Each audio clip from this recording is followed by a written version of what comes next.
out of the liquor store for egress. So the way I'm reading that is based on your revision, there's no variance required. That, Yeah. It seems that way. I understand that the manager's office serves both stores. He has just security screens and security equipment in there. And the owner works in the liquor store, and it makes it easier for him not to have to walk down the steps and over into the office. In the end, it worked better. But it is accessible through the liquor store. but it's not right off the grazed area anymore. No. Yeah, so. So agree that no variance required? I would say based on the revised drawings that were submitted. Yeah. Yes. Based upon that fact, I would say no variance required. Thank you.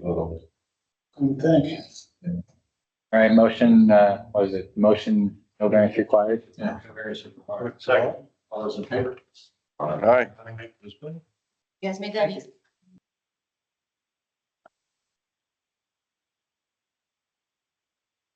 And next up, we have 24 and 944 behavioral health outpatient center in Indianapolis. On line 44. The code mandates that fixed side wall and rear wall grab bars installed on the horizontal position. 83 inches minimum, 33 inches maximum for the finished floor closet.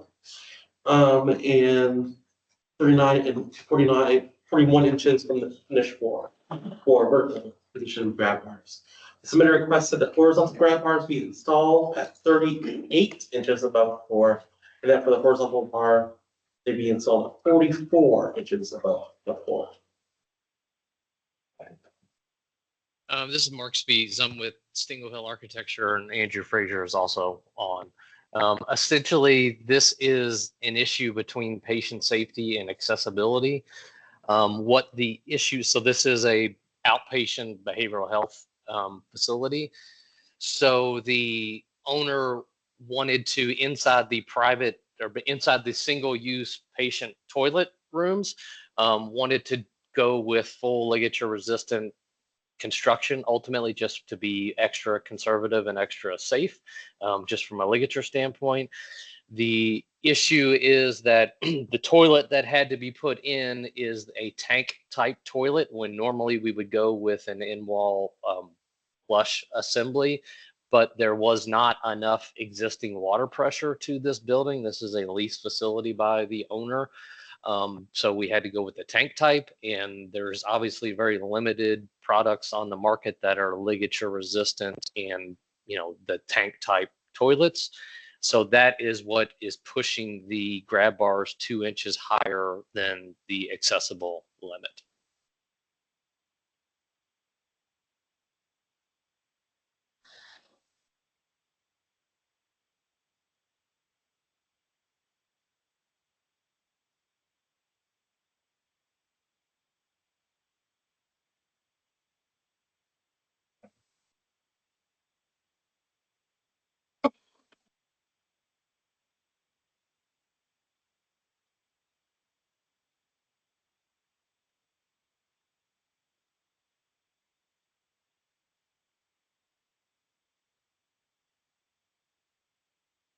I have a photo of the installed condition, if that would be helpful.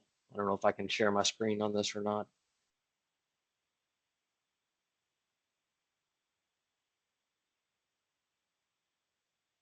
Yeah. He's wanting to share a photo, do you need to? He should be able to. Okay. Okay. All right. I will do that.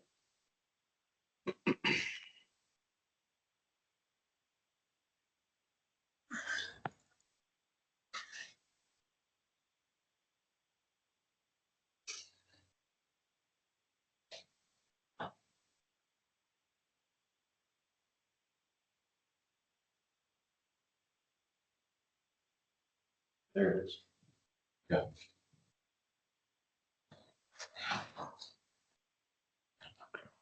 The operation of this facility, are the patients monitored Meaning what?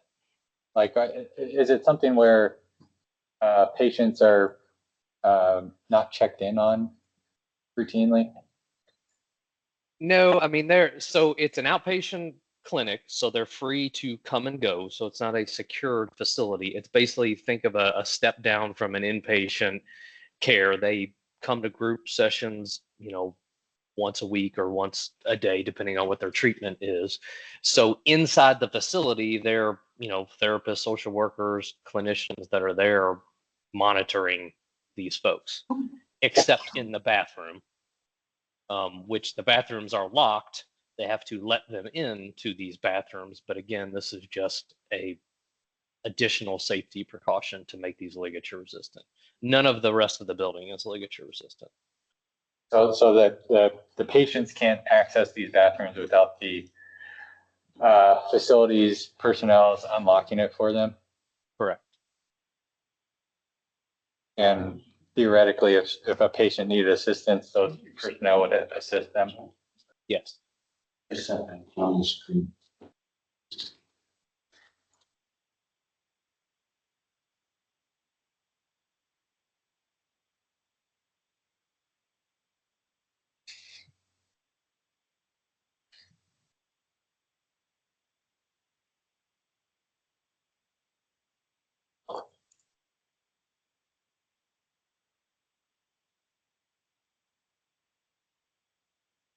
Yeah, I would assume that anybody that's using it will be management, that they're using the facility, yeah, whereas they're in there. Yeah, they have to be because they have to unlock it. So It's basically monitored. it's a pseudo. Yeah, it's not like I think the risk is pretty low.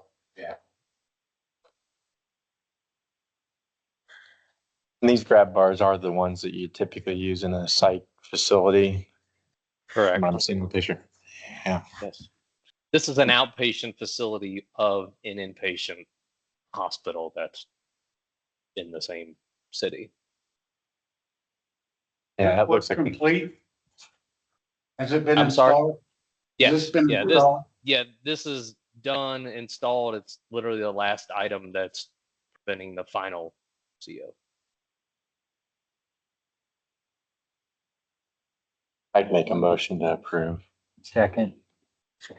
That first and second to approve, all those in favor say aye. Aye. Those opposed? Aye. Motion carries.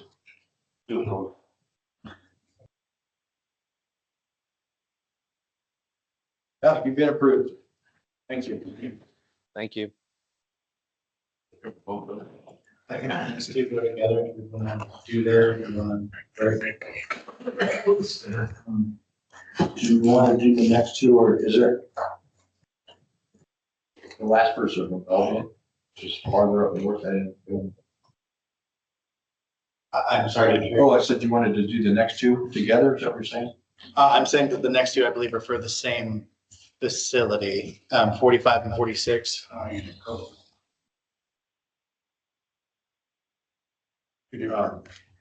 Is that, or is my only question was, is there anybody here from Albion with the haunted house? Yeah, we're. I just say that because Albions a drive away. I mean, it's farther north than I am, but.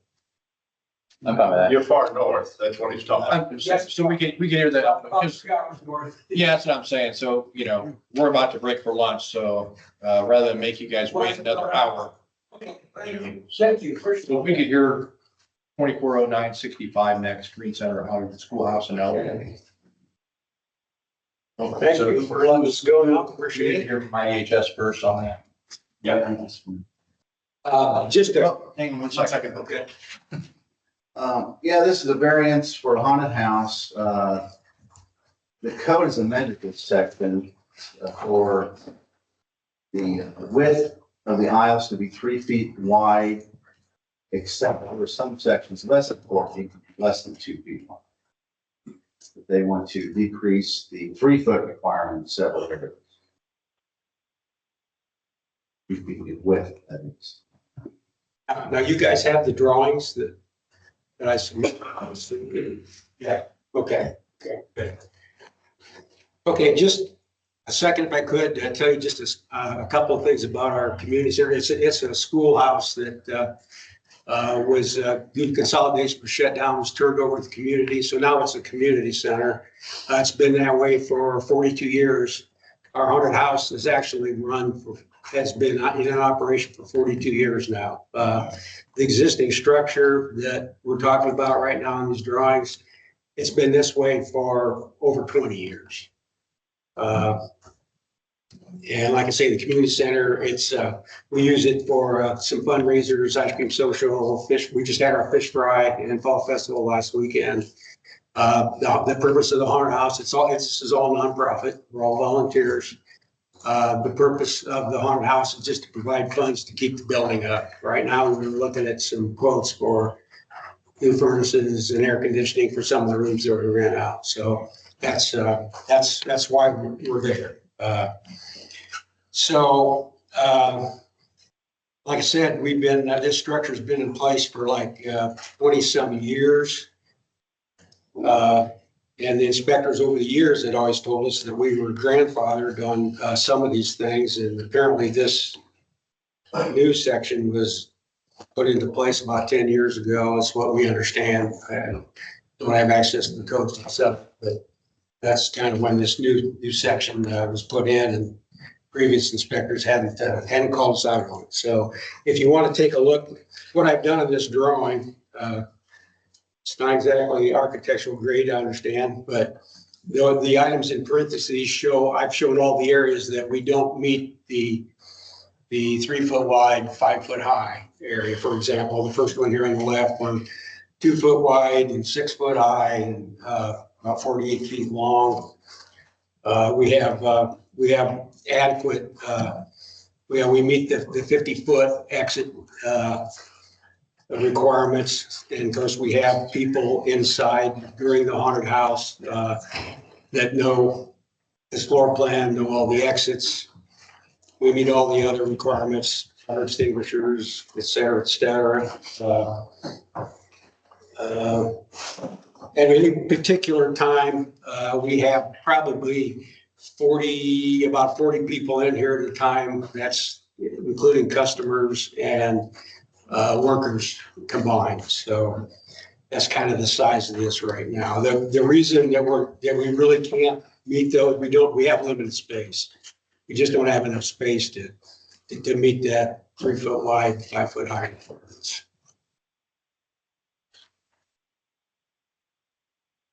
Any questions? So is this permanently Yeah. fixed? So it's not something you install and take No, down no. every year? No, it's permanent. And that way back at the very beginning, 40 some years ago, they did tear it down after a time, but this has been this way for permanent for like 30 some years. That's how long it's been in operation.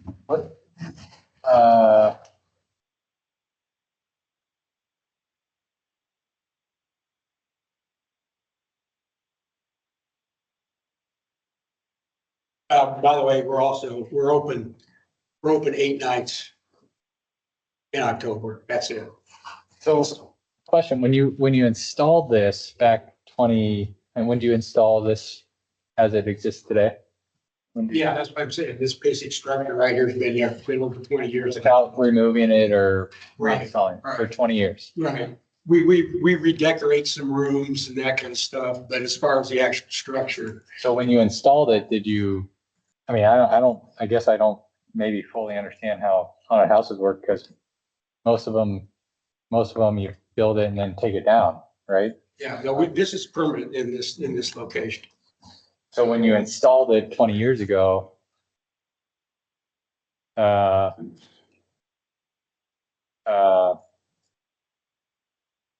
you have There's plenty of room for people to get through. And I think I mentioned in the write-up too, we've even had the local fire department come through and do training exercises to make sure they can get through with their oxygen tanks and all that kind of stuff. We also have, we have a volunteer on our committee that runs this. Like I say, we're all volunteers, but one's a volunteer fireman, the other one's a professional full-time fireman, actually.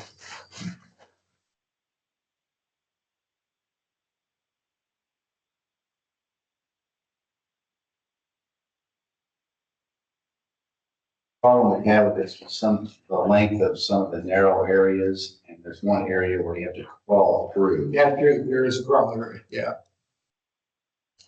Actually, there's two of those. There's one down below, one above. Fairly narrow. How many people do you have in the lobby on any given night? How many people what? In the lobby? Well, actually in the hallway, we could have, of course, they can wait outside too, but if they happen to be in the hallway of the school, there could be, I don't know, 30, 40 people at a time in there, I suppose, in the hallway. I just asked because I know on the website you advertise that you don't have to wait outside of the unpredictable weather. You wait inside with indoor restrooms and concessions available. Correct. Yeah, so there can be that many in the hallway. This is an old retired school. All time well. This is an old retired school. Yeah. Is that what it was? So is the sprinkling system still intact? Yeah, I'd say it probably wasn't one to begin with. Right. Yeah, it was sprinkled.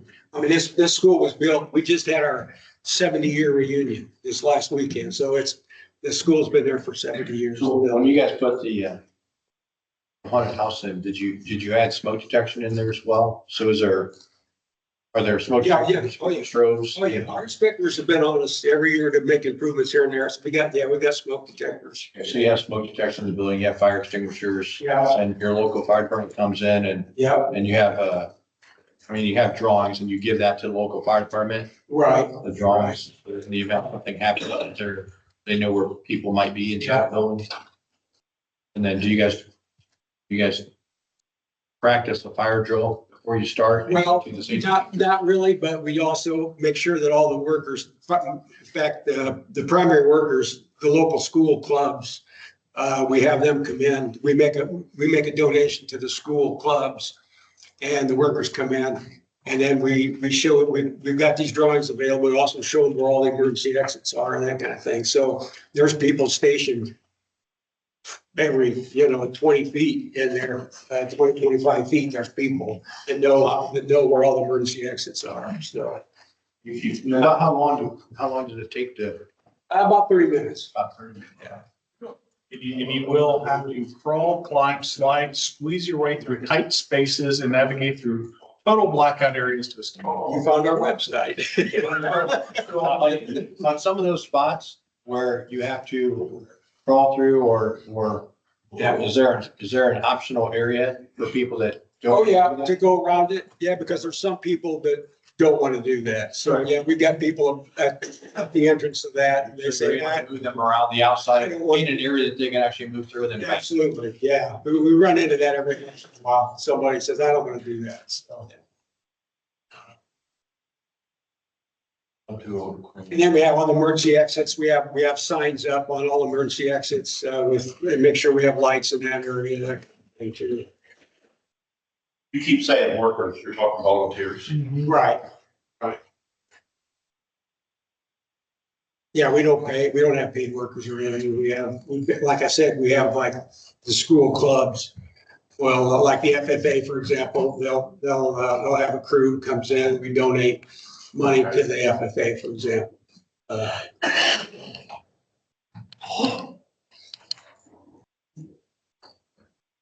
And this is really our fundraiser. We don't make much money. I mean, and I don't know if I even put in the stuff you guys got. We charge like $12. Most of the haunted houses are like at least double that. There's a $1 off coupon on your website. You're in it. Hey, the guy that put our website together did a good job. We're taking a field trip. No, free tickets to everybody, okay, if you want to come and see it.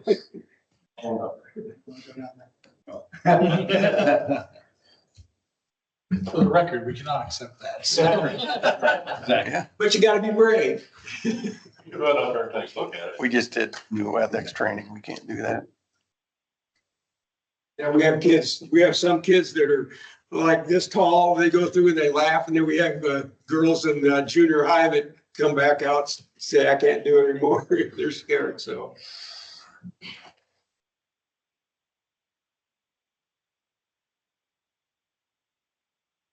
We have three of them out. Maybe the soft ones to their facilities and we practice fire with each one. Well, you're the expert then.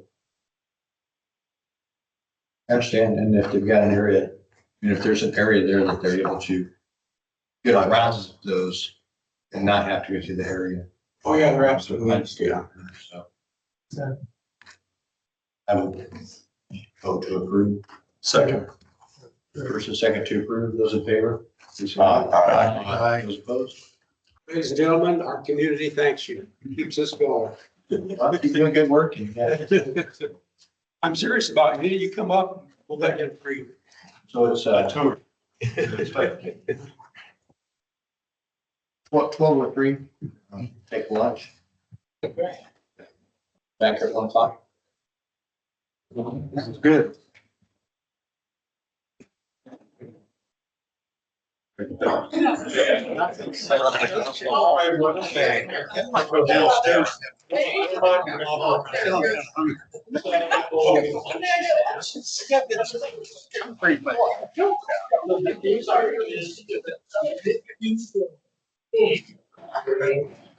Too long.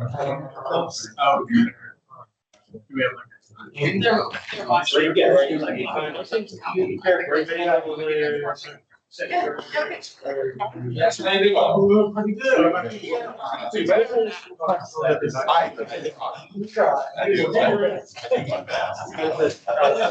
Yeah, these are child. All over there. Yeah.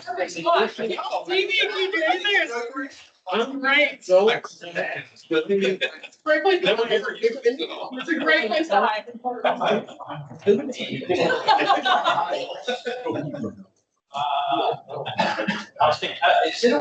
So this is basically. Put them up there by my stuff.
All right, welcome back.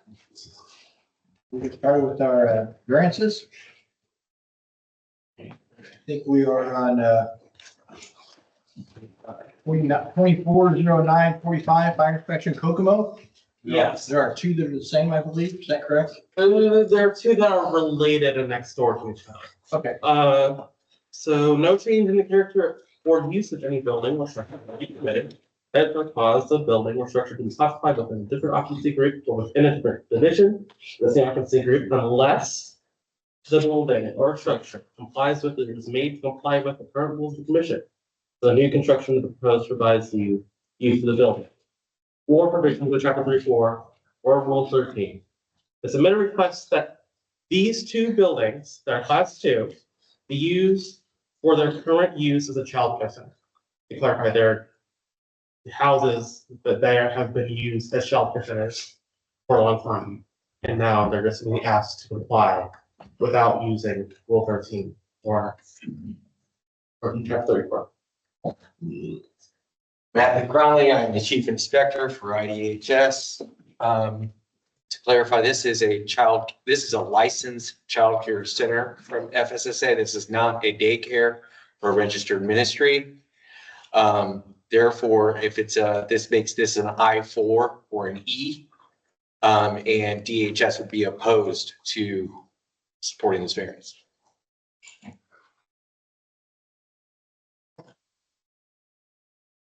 There. We, are the ones who owns the center. We followed everything, we contacted, went through license and everything, 21 and 22, to try to ensure that everything was done properly. Just recently, it came up that, we were in violation. Previously, they've been inspected and everything was okay.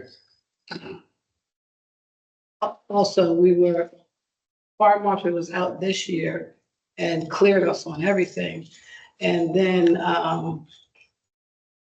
July, state said that fire marshal did not clear us, and we have the report, gave the report.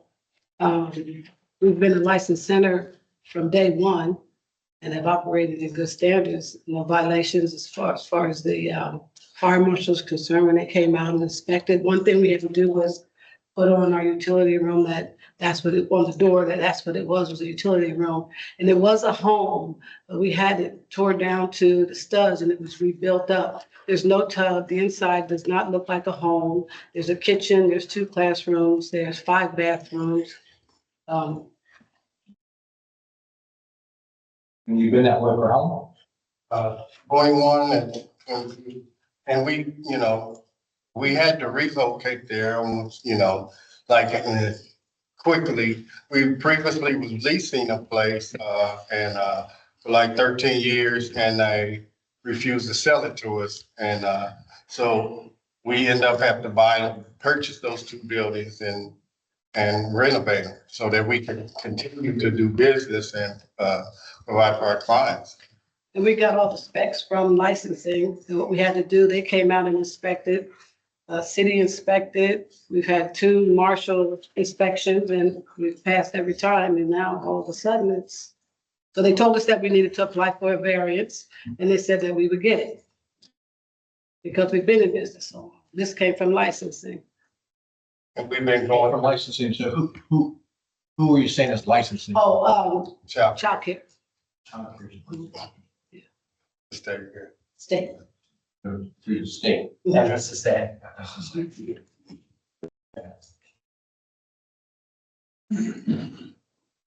And so they're the ones who came out and looked at your structures, right? Yes, and so did fire marshal. Kokomo Fire Marshal? No, it I was believe it was Homeland Security. security. Before we, we went through the process with the permitting and everything, we wanted to make sure that everything we needed, that we had, and that we was compliant and everything, because we knew that this was a great financial burden that we had to absorb. And we did not want to be able, to go out of business stuff. And that's why we had everybody come in. And then now, years down the road, this comes up and, So and these two are private residential homes before? No, you had to be leased to a private. They were private residential homes before. They were houses. You purchased two houses? Correct. Correct. So it's two homes that you purchased. It wasn't like a commercial building that you purchased. No, they're zoned and, There's a difference between zoning. So planning and zoning has their own zoning stuff, and then building and fire has their own building type of occupancies. So we purchased two homes. in a childcare, you would be considered an institutional facility. And you would have to be, unless you're a registered ministry or a home daycare, then you would be. I'm sorry? One of them is a registered ministry. One's a registered ministry and the other one is a licensed center. So one is affiliated with the church and you have all the signatures of the parents? And then the other one is just a commercial structure that is not? Correct. There's also cut out in the GAR for registered ministries and daycares. Registered ministries would be accessory to the primary structure, not the primary use. In a class 2. Correct. So, when you purchased these two homes, did you have an architect take a look at them and then go ahead and get a change of use to change this from a class 2 structure to a class 1 structure?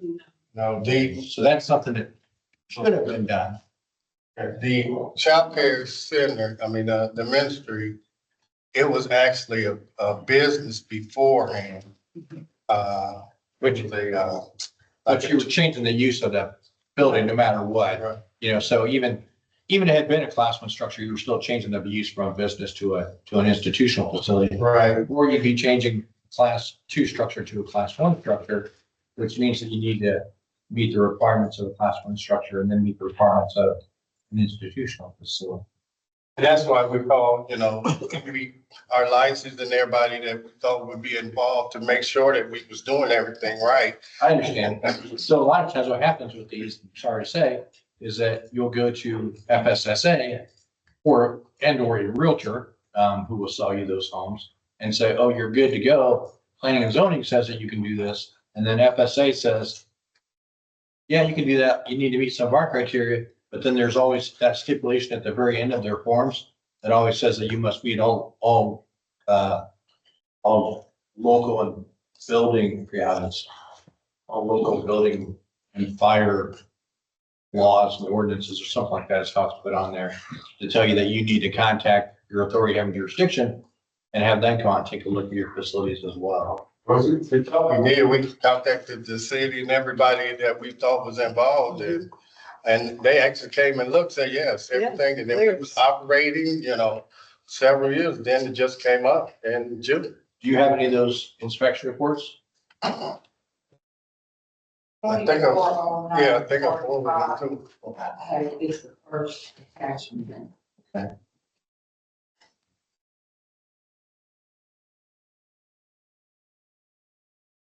Yeah, that was May of this year, Yes, where it's no violations found. yes. Is that IDHS report? Yes. Who was the inspector? Do you mind? Mike Brantley.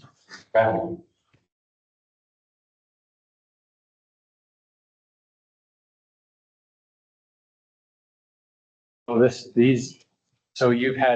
been an inspection since May that found this or something? We don't have any documentation. That was what started the whole thing. We've only had one physical inspection this year, and that was May. And then, so how did you find out you were in violation or? Our licensing rep said that she had 2 reports. She said there was a new person in charge at Homeland Security who was saying that we didn't have an inspection. And I said, yeah, we do. We had already sent it to her, and then we had to send it to her again. But she said that person is saying that the person prior to them should have never approved us, and they were denying us. And this is coming from our licensing person. And this, Unfortunately, that does happen at times where someone will come through and take a look at a structure. And then you'll have another person take a look and realize that they the structure is not compliant. Right, Which, this you know, sad to say on that situation, but you know, that does happen from time to time. And just because, this person granted you and said, okay, yeah, that doesn't actually make it right. You know what I mean? Because there's a lot of liability as far as having an institutional facility and meeting all the codes and standards for an institutional facility, Okay. especially in a commercial structure over just a home daycare. That we have to look at as well to go, maybe sign off on something that does not meet, especially when there's children involved. Right, but it's not a home anymore. It's No, exactly. right. It's not a home anymore. It's now a class 1 structure and it should have been caught at the time. So on this past week, our licenses, because they wouldn't give us our license. They gave us our license and they said that because they now have the report and that we cleared everything and we're in good standards. So I mean, it's been like a roller coaster for us. We don't know. We've done everything we're supposed to do. We went by all the specs and everything for the center. And we've been approved. We've had one physical inspection, and that was the one that he was referring to. And no one else they haven't been back out since then. They said they were coming back out, but no one has come back out to either building since then. Chairman, so who told you to apply for a variance from Licensing. the license? Licenses told us to. Can I ask a quick question? Yes. So in your application, did you indicate that you were a childcare center, correct? Correct. That's what we've always been. But today you're alleging that you're a ministry. No, we have two buildings. One of them is a ministry and one is a licensed center. I know, but follow my question. In the application you submitted for this variance, you only listed a center. Because that's the one that they said that we had to get the variances for. We haven't had an inspection for we haven't had. So you're only requesting a variance on the center, not the ministry. That's the only variance application you've submitted. Correct. Okay, we have two. Well, we have two. It's two. But I'm saying the variance application only alleges that you're a center, correct?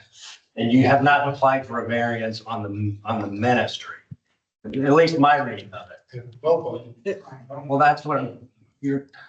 We have two properties, a We have two 1334 South Plate and a 1420 South Plate. Right. Which one is the ministry?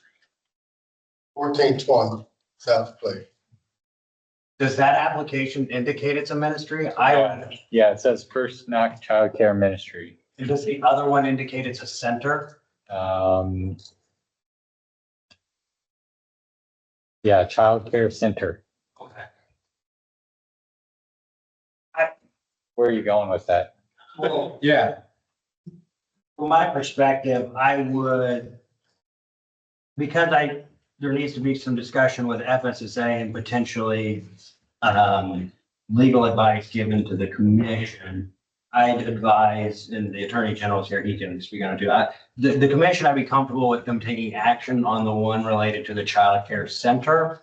I would recommend tabling the ministry to allow legal to advise the Attorney General's office. Go ahead. That said, it says First Knock Child Care Ministry has been licensed under as a center since its inception and following center rules and regulations. That's what I was asking. When I read it, it said that it was a center, and so there seems to be this conflation. Is it a ministry or is it a center? Because there's a massive substantive distinction under Indiana law of a child care center, a child care home, or a registered ministry. Because I've read the variance, and that's what I thought. I don't have my computer in front of me. That's what I thought it said. It said it complied with center and it was licensed as a center. Yeah, it has the name ministry, the word ministry in its title, but it's references several times in here that they follow center rules, center guidelines from initial licensing. So That's my question to the applicants right now. Are you licensed as a center or a We're ministry? licensed as a ministry. 1420 South Plate. Yeah. We're licensed as a ministry, but we follow all the.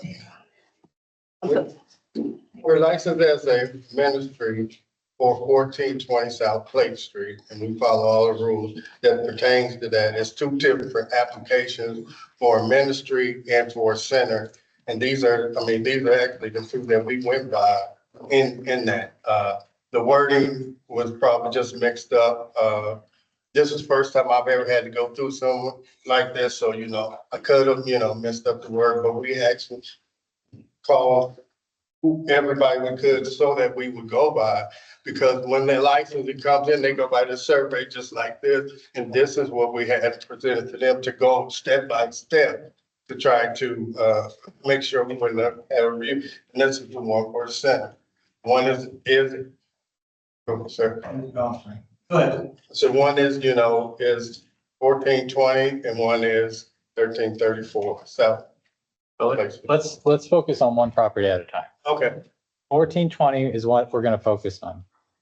You say it's a registered ministry. Yes. If that's true, you say we should table it. So you should table the ministry. Okay, I would be comfortable with you guys acting on the center, but now that it seems to be conflicted, because I had spoken to FSSA this morning, their legal staff. And I was told it was a center. With that being the case, that both were a center, with that being the case, that there seems to be some confusion for me, representing DHS legal and then the attorney general here and then FSSA legal, for us to have a discussion. I would say probably table both so that we can actually get a copy of the license from FSSA and we can have a more fuller picture next time, would be my suggestion. And that's subject to the attorney general or the deputy attorney general that's it too. But that would be the way that I would go, because at this point, I'm confused, especially with the language in the application without actually seeing the licensure from FSSA, if it is a ministry or a center and which one's which. I think I have a copy of the license for the center. Like, so It's not that I don't trust you, and I do, I just want to see it from FSSA. So I certainly appreciate your willingness to offer that. I just want to confirm it on their database so that I know.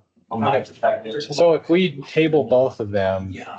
are, how does that impact them over the next month? Well, so, and I've been in large discussions with FSSA legal, and there's a list associated with ministry. They weren't on the list. Is this called like CAT 2.0 daycare? Is that the name of it? That's the center. That's the center. So if it's a ministry, I certainly will talk about, I don't think they're going to revoke their license, but I think it would be dependent on the outcome at the next meeting, but I don't think there'd be any immediate action. Can't guarantee that, but I certainly, in talking to FSSA legal, are you guys up for renewal on both the center and the ministry? Well, they have renewed the center. And the ministry is coming up. it's coming up. So you're, in terms of your operation, you wouldn't be impacted. If we delayed a month, you wouldn't have an impact to your, Let stop us from operating. Not with the. And especially with the fact that it's, well, Matt had said IDHS had been out there, we're not gonna issue a closure order, and if FSSA has them licensed and we're communicating, I don't foresee them being in any way being shut down or their doors closed. that's what I want to, No, I don't. Make sure. yeah, because People we, still be careful. Right, right. Figure this yeah, out. 'cause- Yeah, we're not closing doors overnight, especially with a legal discussion going on in the back. So all right, from that perspective, I still would recommend tabling both. yeah, so before we do that, it sounds like they have some legal questions they're gonna talk with other departments about. Is what do we need to see in the application? Or do you, I assume those legal matters at some point still result in it coming back in front of us, right? Potentially. And the goal would be, depending on how that shakes out, and again, there's some privileged legal discussion, especially with attorney-client privilege for DHS that I don't want to disclose here. One, we might want to do internally at DHS, and then one we'd send to the commission. So it could be dependent. Most likely, we'd want to deal with them internally at DHS, but there would be discussions with the applicant because of the fact that they got sent forward. There's a administrative rule that doesn't allow us to claw it back, but potentially by agreement of the parties, that could be something we could do. But I do want a fuller picture now that this got a little bit more conflated today. And I just want to make sure that if we delay it a month, that we don't come back in a month and say we still don't have enough information for our commission to make a decision. No, I'll have the information by then, especially, really what I need is the distinction between the ministry and the center and where it is with FSSA. And that I'll have by next. Yes. And for us, you know, from the whole process, we've getting bits and pieces of stuff, so we don't know where to go, you know, we try to do the best that we can. And I, But you're not the first folks that this has happened to. Because you're not the first folks that this has happened. Yeah. Because I've had other places in my city that have gone through the same thing, that they've gone through one entity and said, oh, you're fine to go. But realistically, you know, you're still required to have a fire building inspection, whether that's by the city that says over you or whether that's by IDHS. And that's whether or not you're a commercial structure, you know, a daycare center, or whether you're a ministry, because you still have to conform to some rules as a ministry, obviously. And then there are stricter rules as just a center. So. And we've done that every year. We've had our inspections. Just even getting to this point with us was very frustrating because no matter who we call, oh, I'm not handling it. Oh, you gotta go to this person, you gotta go to that person. And even FSS, they couldn't even tell us where to go. The numbers they gave rung into oblivion. And finally, we got in touch with the gentleman who actually did the inspection. And he gave us his spiel on things and then he, you know, put us in contact. And it's just been, because it's our livelihood and all of our employees, you know, we've been doing this for over 17 years. These locations are newer, but we were in one location for 12 years, another location for 4 years. You know, we've just been doing this for a long time and we love what we do. And for us, you know, it comes into a point where, you know, like they were telling us that because Homeland Security then flared, then the licensing would have to hit us with a violation. And then then there goes our insurance, you know, and we're like, what are we doing? And so there goes our clients, you know, people look at, you know, your reports and you're in violation, they're not bringing their kids there. You know? Our insurance, we did have to find another insurance company for one of our buildings because of the violation. You know, you got this here, your building's not even, and we had a physical inspection. Fire marshal came out and he cleared us. And from that time, the inspection said we sent it to our license as soon as we got it. So it sat on her desk. Then she said that they had two in there, one saying that we weren't in compliance. And then the one says that we were good. But we never got anything saying that we weren't in compliance from Homeland Security. We never got anything. It's still to today we haven't. And, you know, we're trying to be proactive instead of reactive, and we still, you know,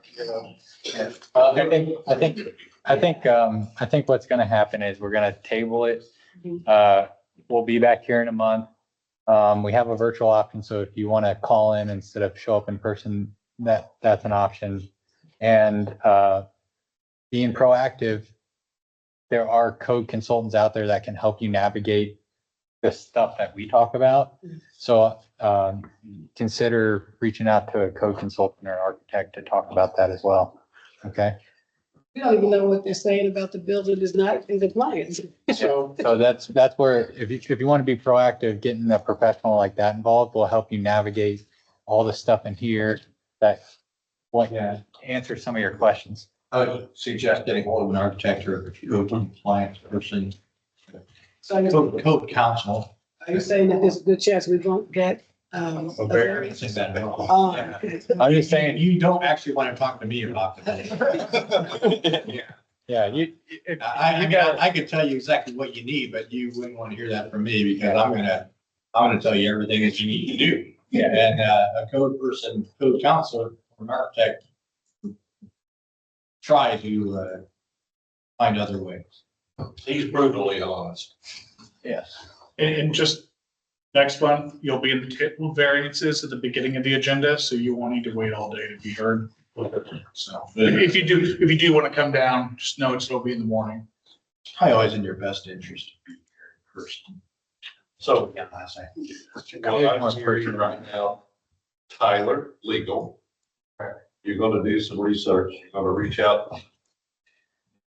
Yeah, and I just want to make a comment too. I understand your guys' frustration. If I was in your position, I'd be frustrated. I think every commission member here feels the same way. The regulation of daycares is complicated because two agencies regulate it. The structure is regulated by us, and then the license is issued by a different agency, and there's multiple different types of daycares and what they have to comply with. And the messaging between our agencies sometimes has gotten inflated and confused. So that's why I've recommended tabling it so that we have the full picture from the legal side and that there's proper coordination. But again, I do understand your frustration. So if you can just bear with us, we'll be able to get most of that information. I will have all of it by the next meeting, hopefully within a week or so. And then we'll be able to give them a fuller picture as to what the actual issue is and let them make a call on the merits of the application on that. But yes, I would recommend tabling both of them to allow the legal units from the Attorney General's office, our agency, and FSSA. In the Kokomo area, who could they reach out to? I mean, we can't tell them who to contact. right? Yeah, I don't even know if I contact anybody at this point. It looks like, based on talking with Matt, that we've been there.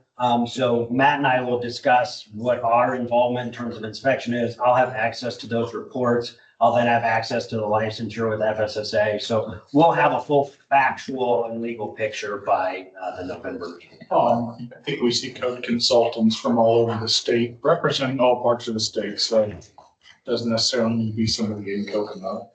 Oh, okay. You could talk to whoever they'd like. I mean, as a common person, I wouldn't know who to reach out to. Exactly, yeah, you're right. Else we would. Google is your friend. You can find some code consultants on Google and On Google? yeah, I'm sure if you Google code consultants or talk to some architects, they can help point you in the right direction. So, Code consultants. Building code consultants. Yeah. And I have another question. What's the date in November? And it'll be November 7th. It's on Thursday. Because of the election. Because of the voting day. November 7th. In this. It'll be in this room. 9 a.m. All right. Good. so there's been a motion to table. Motion table. Second. Second. In favor of the table? Aye. Opposed? Thank you. Thank you. Do you have to do that for both, or is that tabling involved? Motion to table both. Yeah, second was for both. Yeah, we were hearing them both. I just wanted to make sure.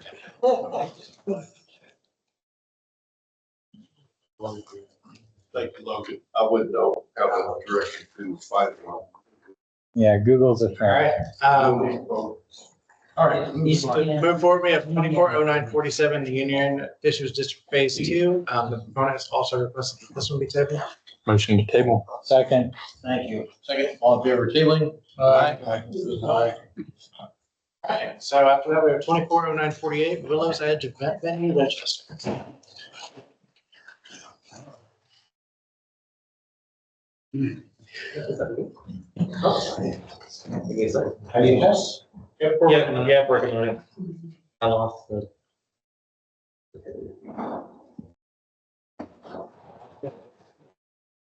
Here we go. Yes.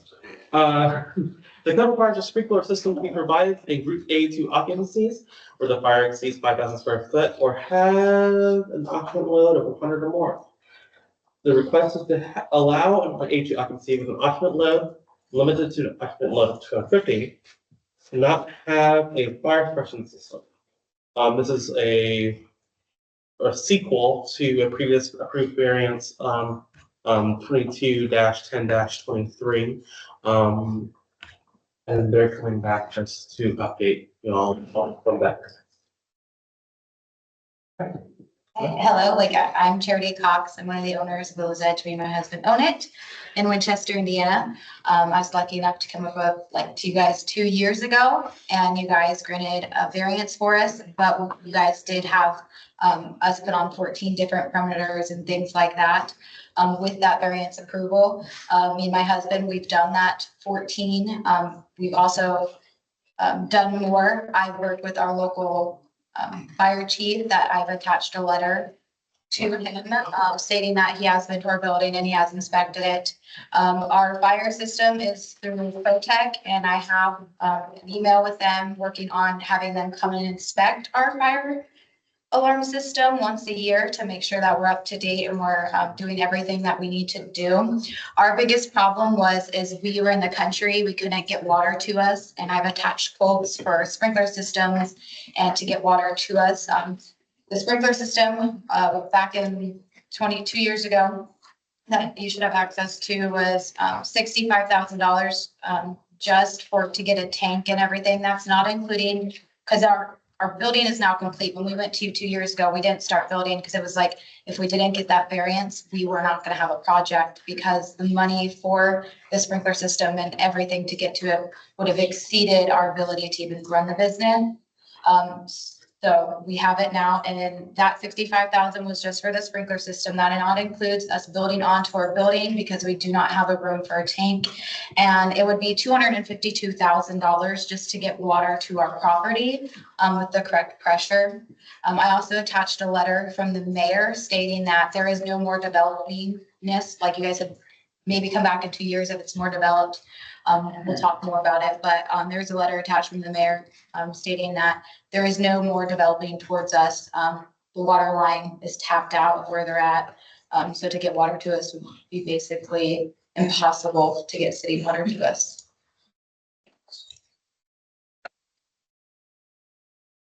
I also attached our built, but we did work with our engineer to make sure everything was up to code and had everything like that. Blueprint, I did attach a picture. You guys, in one of the parameters, you guys said we needed to add another double exit door, and we did, and I attached that picture so you guys could see. But we do meet all the 14. We do meet everything that you put in front of us last time that said we had to do, and we have gone above and beyond to keep in good standing.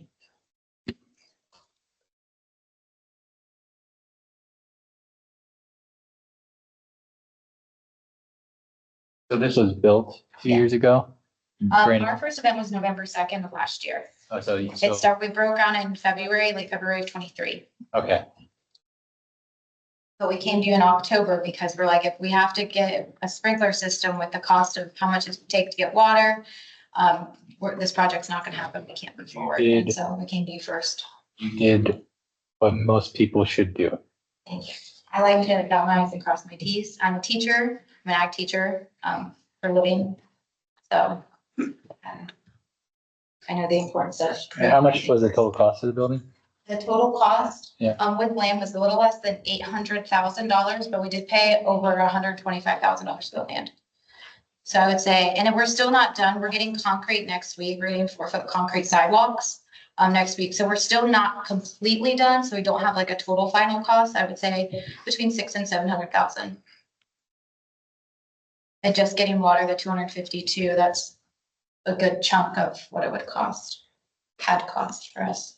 And of course, we started building right after COVID when everything decided to spike. Supply chain issues. Yeah.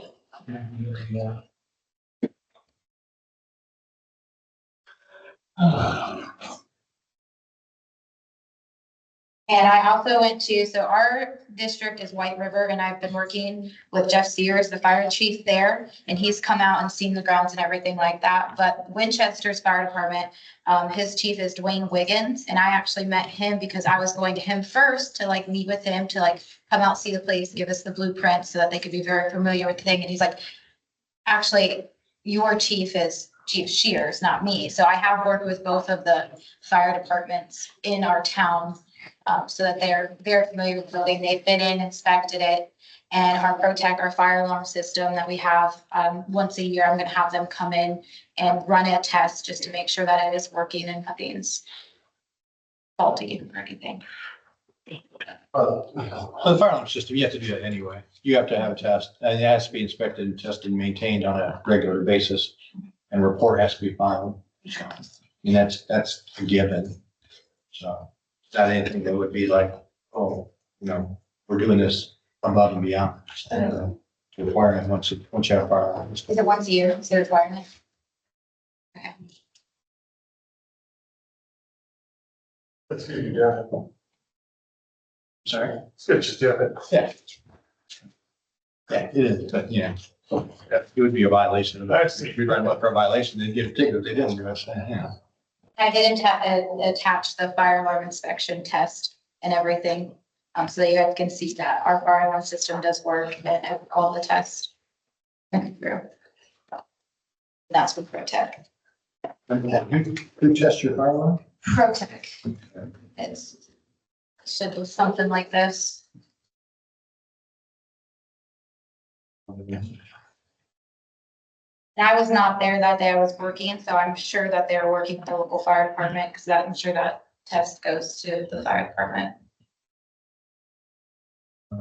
Depends on how it's set up. It doesn't like, my local fire department, yes, it gets sent to us automatically.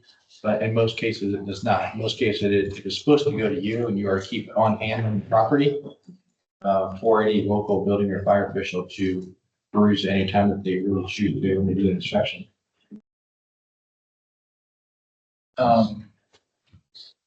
Is there a way to look up you said there's like 14 items in the last, I don't know, but I have them here. So like the first item was a fire alarm system in accordance with section 907 IBC will be installed throughout the building, not required by code.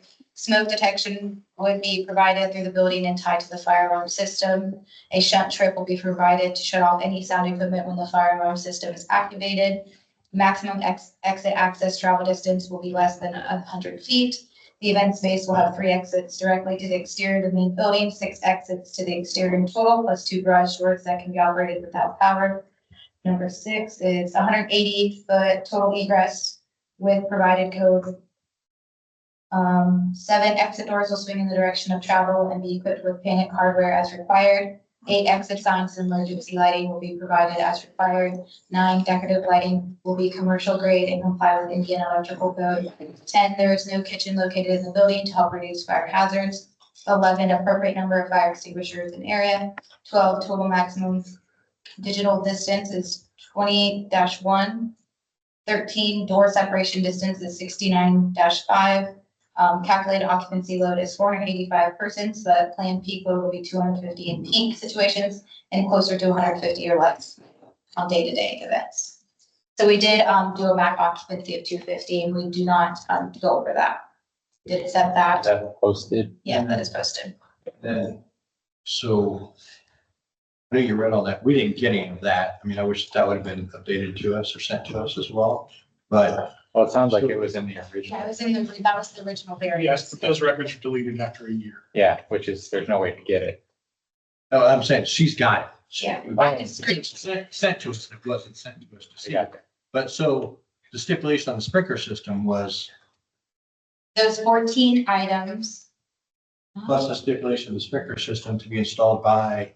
And December I have the paper of the variance. It says variance expires December 31st with the addition of the double exit door on the wall between the 2 dressing rooms, as well as the 14 items from the proponent submitted email. Visible sign indicating occupant load of 250 and all decorations must be UL compliant, must have 13 sprinkler system before expiration of variance or return to commission.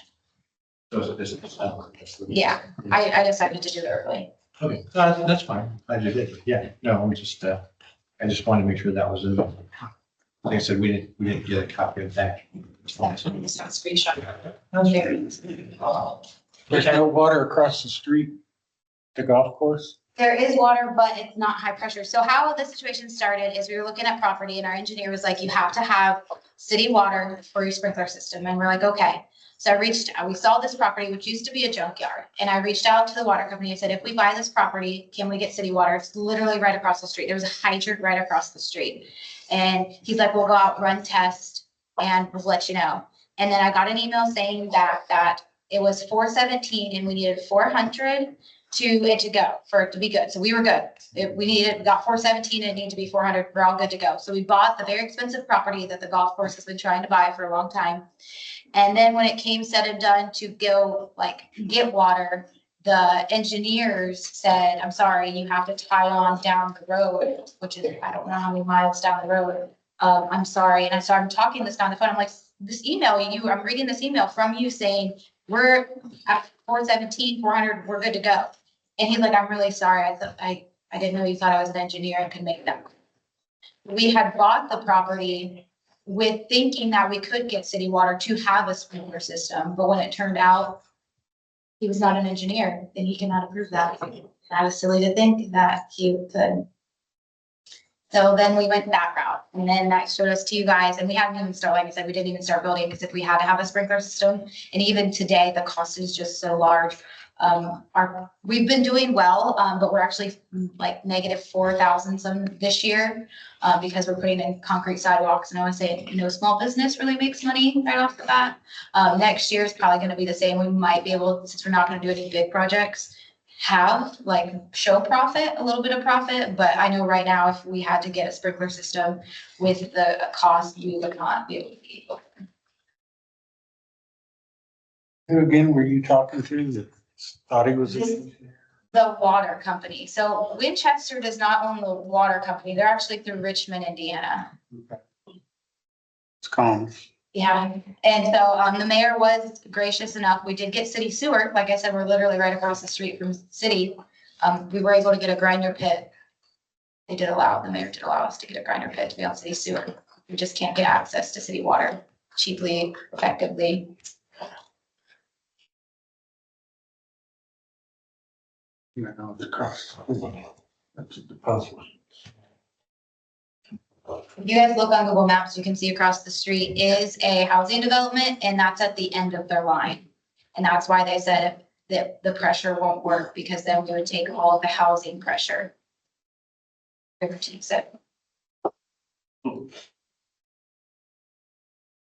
but only in the event of a fire. Yeah. And look like you're using that much water.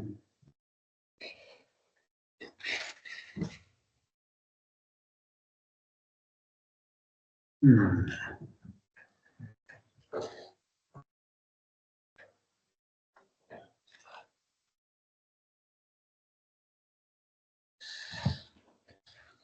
So here we are. And if those 14 things aren't enough today, because I know 2 years ago versus today is different, we're more than welcome, like, to jump through hoops or have you put perimeters on it like you did before. We want to, make sure it's nice and safe, but we don't want to go out of business. So those items, I did have the minutes from that meeting with Tom, so we were going to look at browser and look at the minutes, but obviously those were all stipulations that he had to meet to be what is open, and stay in business for those couple of years. So now the stipulation is to have the sprinkler system installed by the end of this year. The only other thing that would be with the sprinkler system would be to add a tank in or a pump, probably since you can't get city water, which we know would be expensive as well. There is that. Also, you can extend out their variance.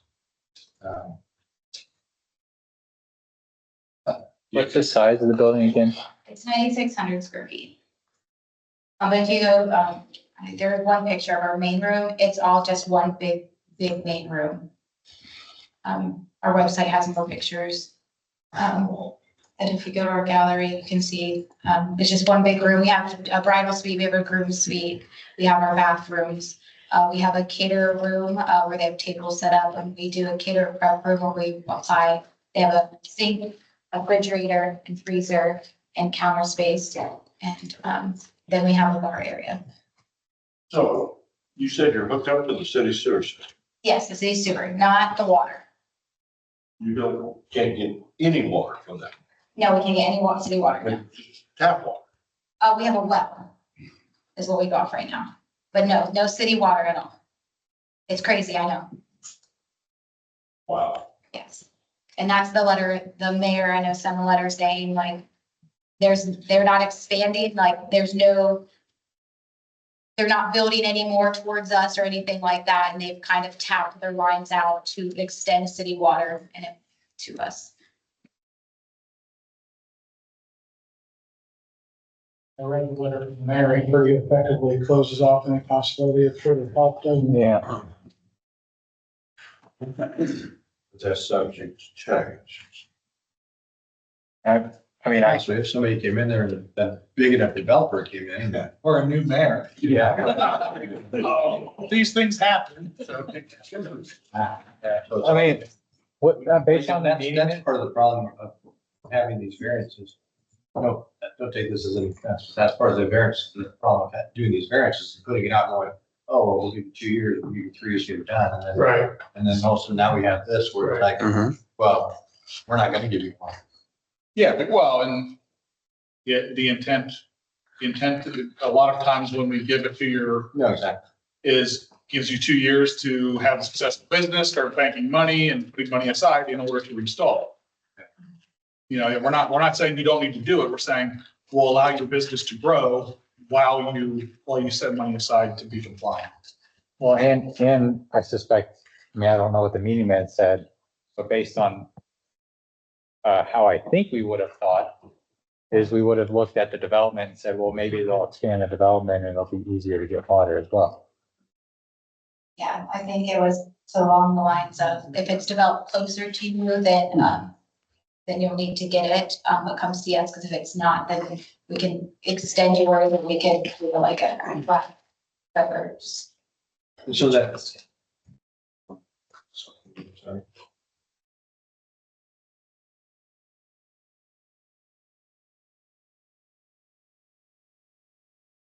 I mean, I see one option as giving you 2 more years.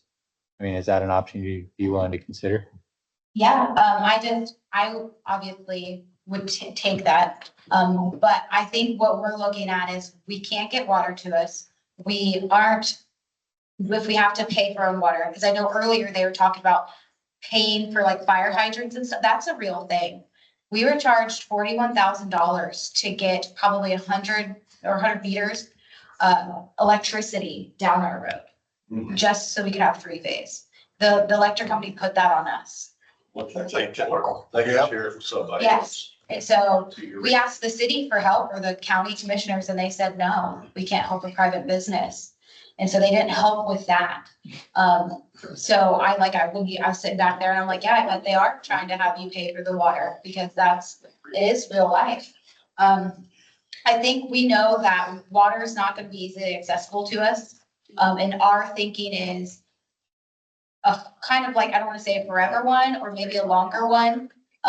We know we're in the first year of business, like I said, negative this year, just by like 4,000. Next year, this year have 26 events booked. Next year I only have 14. So it's down. So I couldn't see us in the next 10 years having $300,000 to pay for water.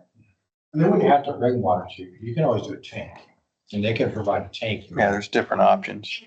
Put in there for the sprinkler system tank and everything, and that was 65, and I would assume that it would take like 30 or so thousand to build onto our building and all of that with electrical. So that takes you close to $100,000, and like I wouldn't even have that in 5 years. Yeah, that's quotes for 160 grand for a tank system. Or 157,000 for a well, and that's just the sprinkler system on top of just getting the well.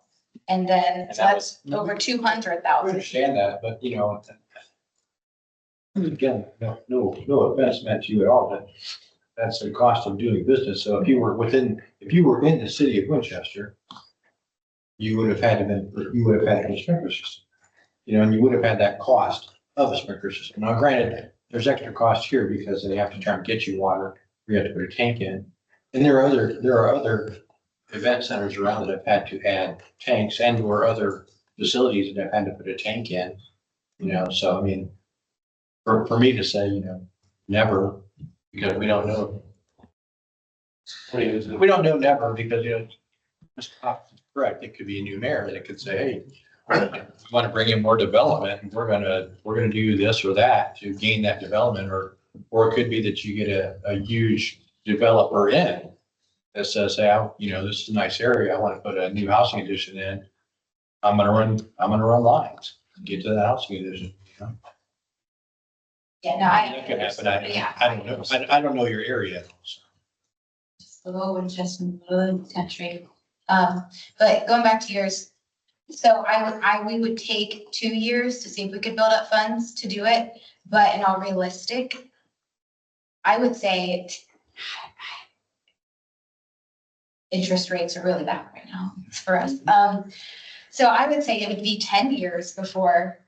I just did a open for business pitch and won $8,000 to pitch to get concrete because we didn't have concrete sidewalks until I was able to get that last Thursday, actually. So you're not self-funding that concrete work? It's 14,000 just to get our concrete, so I was able to obtain 8 through Randolph County United open for business pitch, and so we still have to pay more. Is that was last year about the Army Academy? We had somebody to post the plates on and they were getting water and then one day on. Yeah. Then a month later, the hospital was going to build on the other side, just west of us. Now they got water. You never know. I mean, it was tooth and nail there for a while. I mean, we can't go 10 years. And I think that's. Well, yeah, I mean, the question is, I mean, it seems like we've granted variances similar to this before. It also seems like we could delay it a few years, and I trying to put my mind back into what the commission was thinking 2 years ago. The way it was probably like, hey, there's a development right there, maybe they'll help make it easier. I can read the minutes. Yeah, that'd be helpful. Charity and Stephen Cox, proponents, presented, asking for a variance from sprinkler system due to no access to city water that would allow for cost-effective sprinkler systems. Has worked with an engineer to attempt to mitigate some fire hazards, presented plans with legends showing the fire mitigation steps. No kitchen involved, occupant load 496, but only planning on having 150 to 250 persons per event.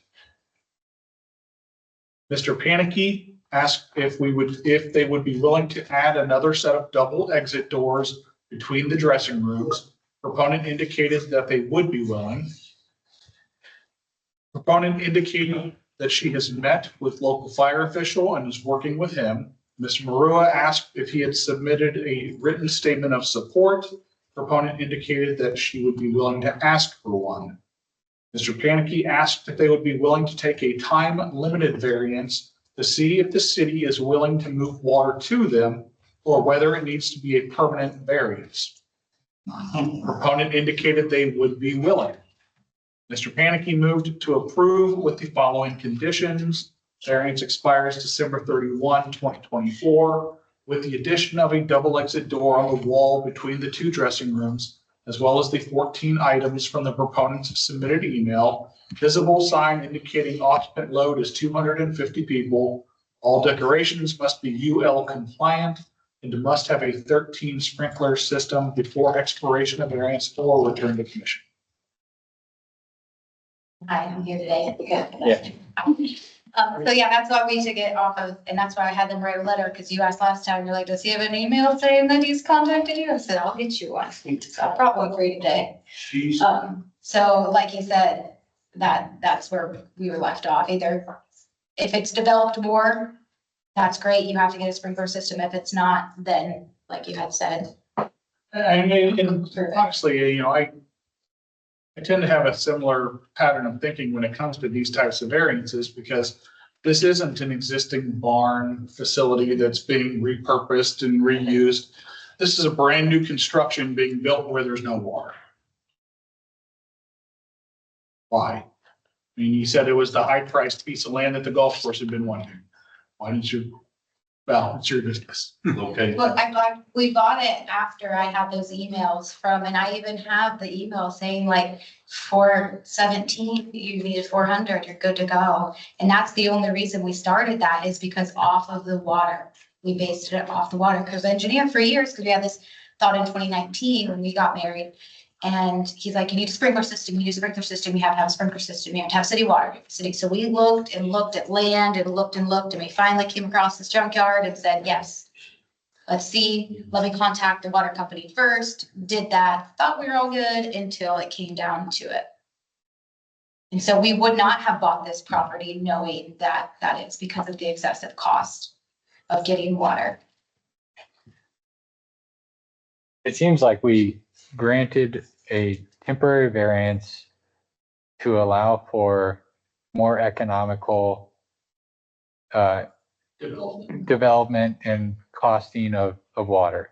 We got a letter from the mayor that says that's not going to happen. The proponents invested funds into this thinking that they can do this. And so I don't see why we can't just grant more time at the very least. I don't have an issue with that. Yeah, that's not, I mean, I mentioned that earlier. Okay, if he had been due diligence, he's done everything. But I'm just, my plan. Take her on the equation, my whole plan is that we do these variances.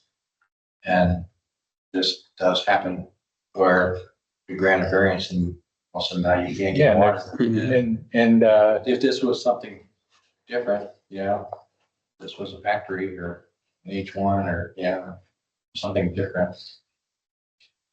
Now they can't get water.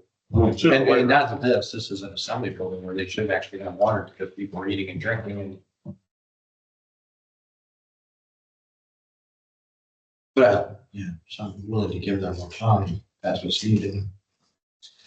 And that's where I'm at. Yeah. I'm willing to give him a couple more years and hope business thrives. I hope interest rates come down. I hope all wonderful things for you. But I'm not willing to. In perpetuity. Because like I said, granted, it's expensive, but you can always add a tank. You don't need that. You can put a tank in. There are many people. Take a pond. So also in that with the pond issue is if I touch this as well, we have a county tile that goes through our property and the surveyor had to grant us permission to even have a parking lot over top of it. And with those premises, you can't build anything 75 feet off of the county tile. It's either 50 or 75 feet. And it literally goes smack dab. So we cannot add a pond because we thought about that before we came to you guys the first time. We went through everything we could think of because we're like, crap, we just bought this property. What are we going to do? And so that's why it was yes or no.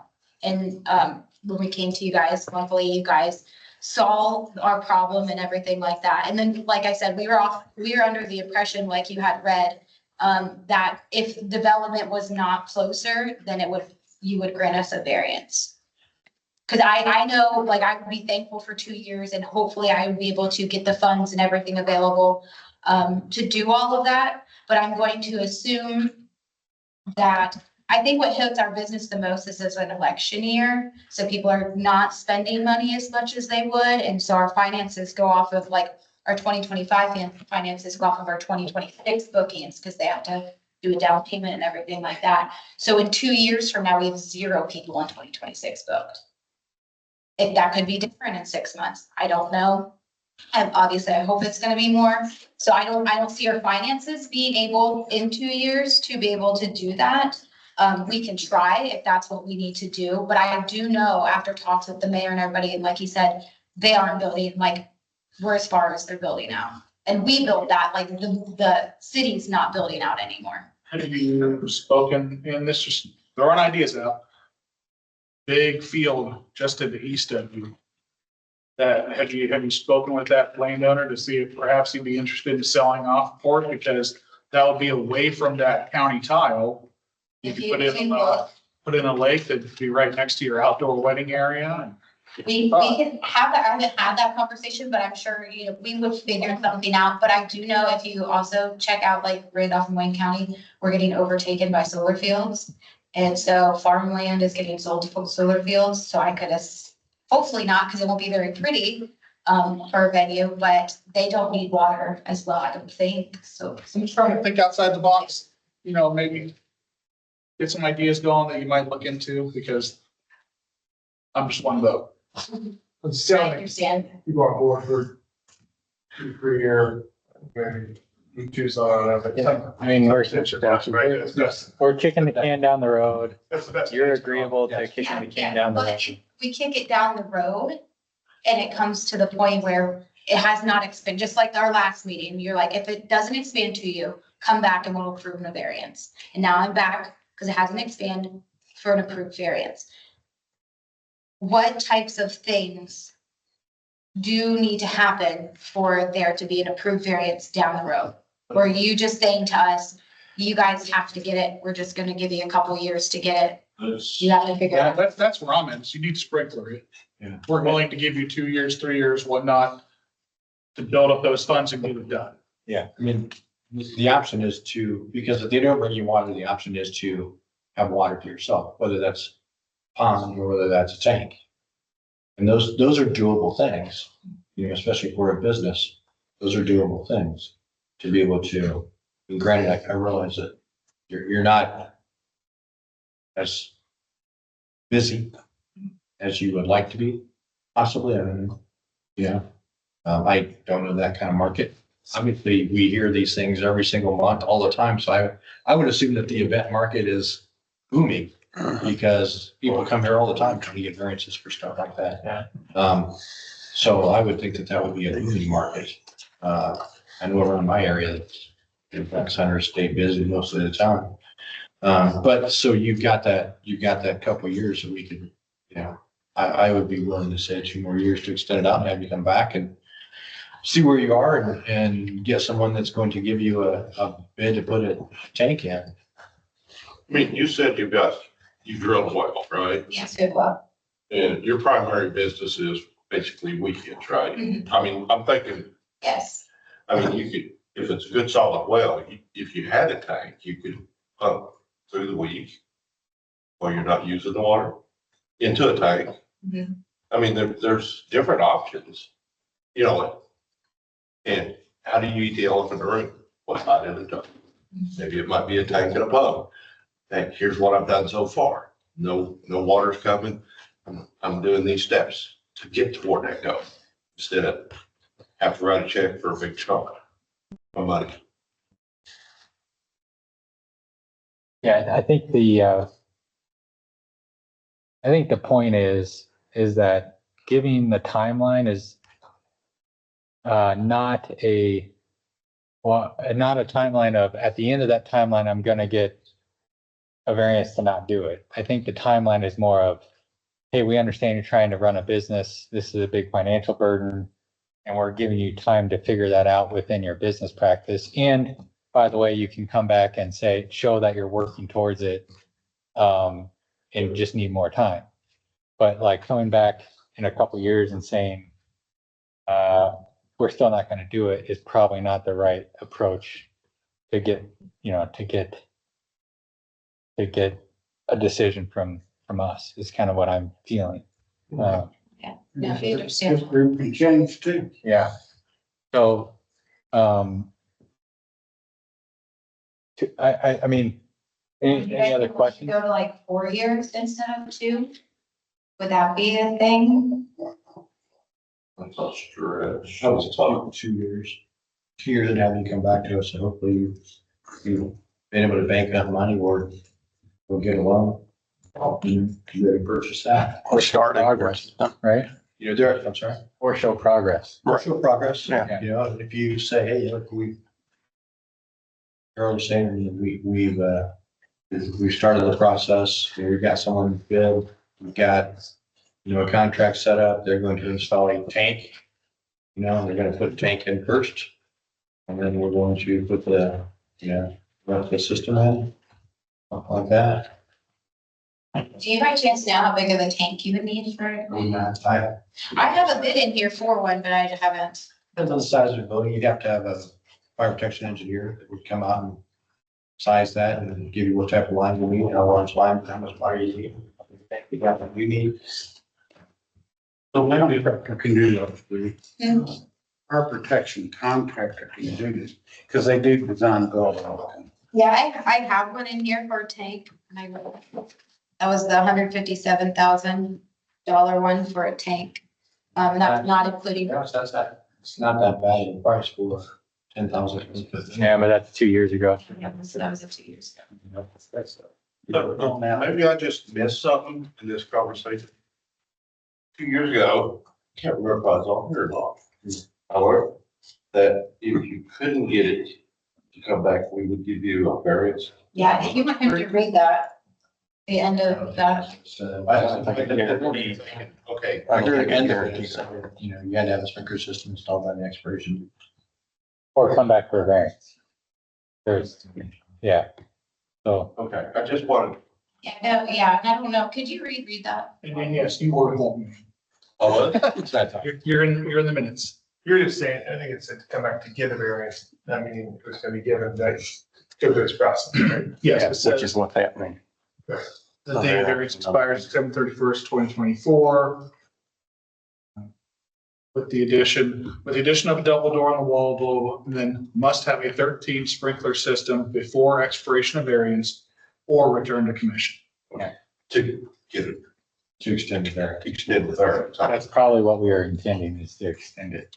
Extend the variance, yeah. Yeah. Or reconsider new packs. Extend the variance, I'd say to, I would probably say to that. Yeah. How I always read it. Yeah. To extend the variance, because they're gonna have to come up with a plan. Yeah. So if they don't have any water, so that would be to add 10, that would be to have a bond. Now, I know that you want us to have a sprinkler system, and if that's what we do, but is there We anything? want you to, I mean. It's the obviously, state, we yeah. want you to. What things could we do in place of those? Is there anything in code, any loopholes or anything you could do in place of those? No, because we already made you put a sprinkler, you put a fire alarm system in where, you know, less than 300 people, you wouldn't have had to do that. So you did that in lieu of, so that you could get the time. Take these steps. Yeah. And had you had, you know, I think that's part of the reason that we set you at 250, I think. Because if you hit 300, you would need to have that, you know, and then you're large enough that realistically, you know. Yeah, 496 is through load. Yeah. We already limited it. The only other thing that I can think that you would be able to do, and it would have a big effect on how you conduct your business, is if there was some way to divide the structure into multiple fire areas and have each one of them less than 5,000 square feet and occupant load of less than 100. But I think we did look at that one time, but we just have a big main room and that's our big selling point. It's just a big open space. Check out our picture because it's actually turned out very beautiful. It looks, no, it's very nice. It is, it's very nice, you know, but I must agree with you, you could limit your occupant load to 100, but you're not gonna make as much money. Yeah, well, actually, It's still going to have 5,000 square feet in fire areas. say actually, we've had, most of our events have stayed between 1 and 125. We've only had like a 1-2 person. They set up for 200. I think everybody showed up, but. I get that, and I think a lot of places, they want a large occupant load and say 250 people, and they try and set that. And then, yeah, I think most events are probably somewhere closer to the 125 or 150 area. And they're set up for 250, and I think that happens quite a bit. I know that happens I always use my town. I know that happens in my town because I have many people that, you know, they want to have this, and then it's fun to get that back from the events. I mean, if they stay busy. We actually have more like little events, Christmas parties and stuff like that than we have weddings. I'll make a motion to approve with an expiration date of December 31st, 2026. Second. First and second. To approve the expiration date of December 31st, you said? Yep. December 31st, 2026. Thanks, by change. Not with you, but with the water. What types of things to move forward from here do I need to do? Because I'm a proactive person. I want to get the ball rolling. So when I come back to you in 2 years, I'm gonna be like. To sprinkler the building. Yeah, figure out a way to sprinkle. Do a fundraiser. So, you know, there are things to National Fire Sprinkler Association. Yes, where they have grants and incentives. There are grant programs, there are tax incentives, National Fire Sprinkler Association. might be a good point of contact, and they can educate you on some of the options that are out there, some of the resources that might be available, because they do promote that. That's their. So just like you got the grant for the $8,000, they could help you possibly. You know, I was Shark Tank. So it was this, I was set up like your Shark Tank. You had 3 minutes. You had to put a PowerPoint slide. I put a video together because I wanted to be different than everybody else. And you had 3 minutes to pitch your idea. And then you had 4 judges, 4 student judges, and I run the student judge and the overall first. But I always told them, I said, I like to talk. You don't pay me to talk. I'll be there. So. The end game here is the sprinkler system. So what you need to do is find some way to show in another 2 years, if you're not there, that you've been making a good faith effort to get to that. Hopefully you won't see it in 2 years. What about maybe run some of the base piping? Well, like I said, put the tank in that room. You never know what's going to happen. Get things ready to go. Yes. At least. You may have water in a year. We don't have storage. That's one thing we lacked in our design. And so we were thinking about making a little outbuilding for storage, but then that would mean we'd have to have an outbuilding for a tank. If you don't have room for a tank, we'd have to either build onto a building or have an outbuilding. Do you know if it can be an outbuilding or does it have to be attached to the building? Okay, he did build. It has to be a heated building. Good things, all good things. Sure. I mean, if you're looking, so you're saying you got, you're gonna spend money on a building anyway for storage. You added concrete, so there's money there that you're gonna be spending towards concrete and towards, I'm not spending any more money. I get that, but the most important thing to me would be, would be adding a sprinkler system rather than adding some of those other amenities and spend my money on the things that are required. Because the most important thing is life safety. You have a lot of souls in it. Yes, yes. And you can always walk on gravel or drive on gravel, but I don't want to tell you how to do, I mean, I can't tell you how to do yours, but I'm just saying the important thing here to get is the sprinkler system that is the requirement, Mhm. not an amenity. I understand. That's top priority list. And change does happen. I'm from northern Indiana, a place called New Carlisle, Indiana, very rural. Now all of a sudden, there's an Amazon data center, there's a battery center going up. You think water's getting extended through New Carlisle? You bet it is. It's got to. So it can happen. You just never know. We just had an Amazon, they put in huge pipes. Yes. To go to Amazon. Yes, it's unbelievable. Not to be rude, but I think we need to move on. Yeah, I think we Not need to to be rude. motion. So there's been a first and a second, Oh, let's take a vote. vote to approve to table. By say aye. No. Motion is to approve. Motion is to approve with a expiration date to require a sprinkler system by December 31st of 2026. Okay. Motion to approve. Aye. Those opposed? See you again. Thank you. Yeah, about maybe a couple, minute break. Yeah, it's on. 10-minute break.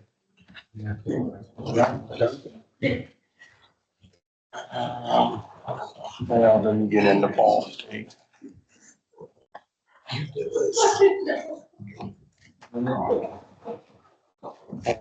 Oh, 9:51, looks like it. But maybe not. I know, it's my fault. It's my fault. You got a suit going on? That's all I got on. I think it was great. No, I'm very It comfortable. was fun, like, dude, I was sitting there. That's how I know it's cold, because I'm not. No, it was dark. That's what I thought when I think I heard it last night. Yeah. I saw this.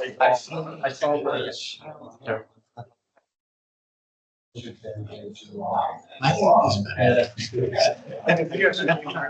know, I thought.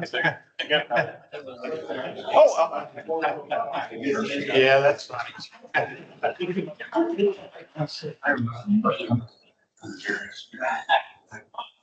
We've got Amazon in Elkhart.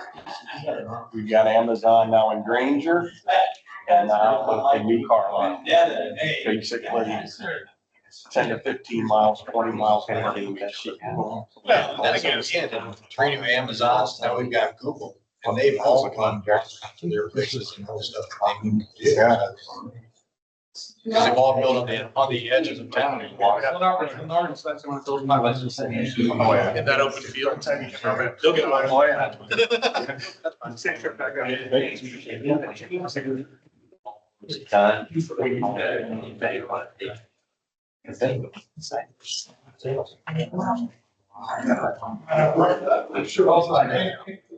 Water that can come out is Greenwood deposits will run down James Road, 135.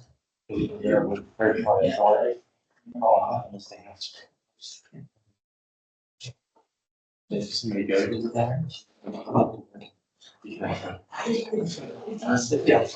And they don't want to get because they're not. It's not being big, that's called smart. But if you obviously. Well, I was, is it, they, I heard say that the city doesn't. They don't. Yeah, so it's, even if you get in your hair or whatever, you might not get hit by It's in the water. It has greenwoods. They can caution the hill, but I was ones out there, but the water plant is. It's,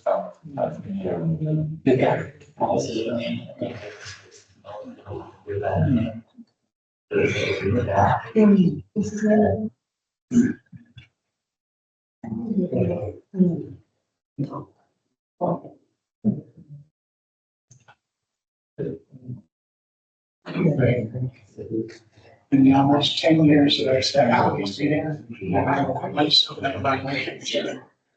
Granted, temporary variances, everything that expires, so just, give it to me. yeah. And it would be nice, I just grab it.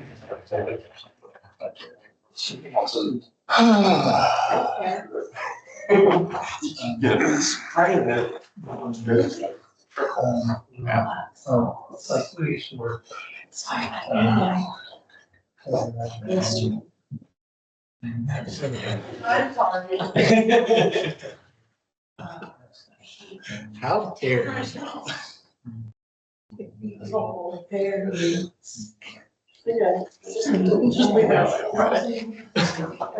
Three days is the only thing that's available. Why would she have to pay? For 3 days.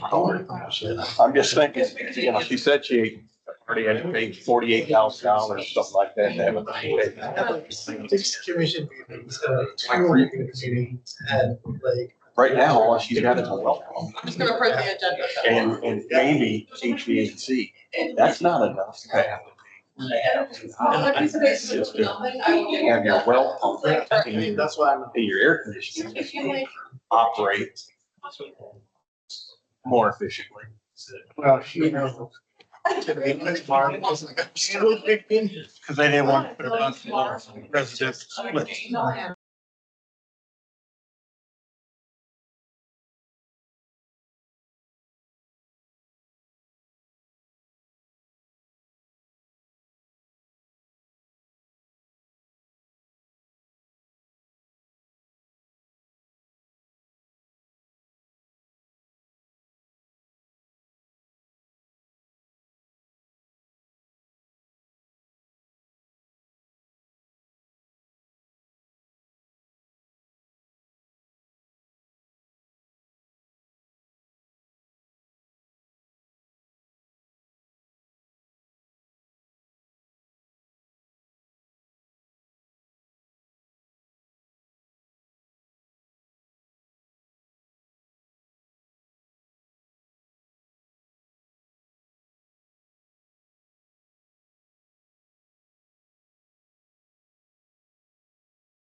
Hey, all right, thank you. Welcome back.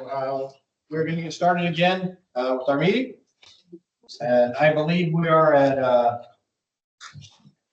240951 Ball State University Village in Muncie. What happened? Oh, 49 we did Yeah. earlier. That was the hub. So that was the first one we did. He was a hub and he didn't. About 50 was the. 50 was the hub. Yeah. Oh, Are you 49 in? 49? I'm Ball State. Yeah. I'll say 49, that'd be 49. 240949 Ball State University, right? Performing Arts Center. Yes. Yeah. Yeah. We got another one right after. Yes. Yeah, I was gonna tell that. So he's got that. We got a figure. Okay. All right, this one, delayed egress doors are not permitted in A occupancy, so request is to install 4 delayed egress doors. 2 per floor. Ed Brent, RTM Consultants. So the project involves the construction of a new 2-story theater building for Ball State. There's a couple of theaters in the building. The main theater is really the one that is involved in this variance request. It has an occupant load of 254 on the main level, 166 in the balcony, so it's about a 2/3, 1/3 split on occupant load. If you find those 2 overall floor plans, it'll show the location of those, of the proposed delayed egress devices to be put on egress doors. They're located along each side on both floors, just past the restrooms, the set of restrooms on each side. So the variance request is to allow the delayed egress devices on those egress doors. 2 of them, as was stated, 2 of them on the first floor, 2 on the second floor. We need a variance for it because it's an A occupancy. The code does allow these, but not for an A or an E occupancy. The issue is that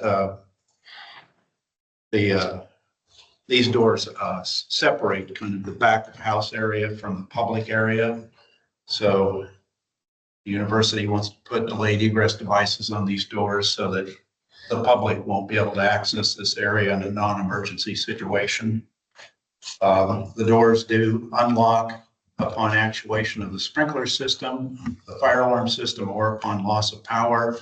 They also unlock in a non-alarm condition. They would still unlock within 15 seconds upon initiation of the irreversible process, pressing on the egress device. So it's a typical delayed egress device. So the building is fully sprinklered per NFPA 13. These are not all of the exits, obviously. On the first floor, we have 2 main exits from the theater that are immediately available and obvious from the point of exit from the theater. So those would be the primary means. The other doors would unlock, of course, again, in event of an alarm condition or upon loss of power. Or if someone's in the restroom and they decide they want to go that way, they would unlock even without an alarm condition if they press the bar. So they don't constitute all the means of egress. And on the first floor, we have 2 exits that are, and we only need 2 because of the occupant load. Second floor does have access also to those 2 main exits on the first floor via exit access stair that would be used by practically anyone going to the second floor. So it would be a familiar path of egress. We've had about 7 of these variances previously for A occupancies. The code restricts it to not using it for A. The way it is for other occupancies, you could in theory lock every door with a delayed egress device. We've never done that with an A. It's usually a condition like this where there's some interest in restricting access to an area in a non-emergency condition. So that's basically the issue. Is it's an operational issue of wanting to maintain the back of house area from access in a non-emergency condition.